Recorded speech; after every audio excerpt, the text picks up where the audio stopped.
High বন্ধুরা, শুভ সকাল। এখন ঘড়ির কাঁটায় তো 8টা বেজে গেছে। আর আমার দেখে নাও চান হয়ে গেছে। তো আমি এখন পুজো দিয়ে অফিস বেরোবো। দেখেছো হাঁপিয়ে যাচ্ছি কেন বলো তো? এই ছাদে উঠলাম দৌড়ে দৌড়ে তোমাদের একটা জিনিস দেখাবো বলে। দেখে নাও আজকের সকালটা আমার একটু ভালোই যাচ্ছে, কেননা আমি কাচা ধোয়া করেছি আজকে সব। এবার বুঝতে পারিনি প্রথমে, তারপরে এখন ছাদে মেলতে এসেছি। তো আমার বরের টি শার্ট থেকে 50 টাকা পড়েছে, দেখবে দেখাচ্ছি। দেখে না সমস্ত কিছু এক্ষুনি কেচে দিয়েছি। এই টি শার্টটা থেকে পড়েছে, এই টি শার্টটা থেকে। দেখো বন্ধুরা, কত সকাল সকাল আমার কাঁচা হয়ে গেল। আর এই দেখো ভিজে গেছে, দেখেছো? দেখো, তাই আমি রোদে দিয়েছি।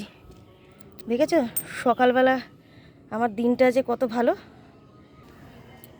50 টাকা পেলাম, ঠিক আছে, টাটা।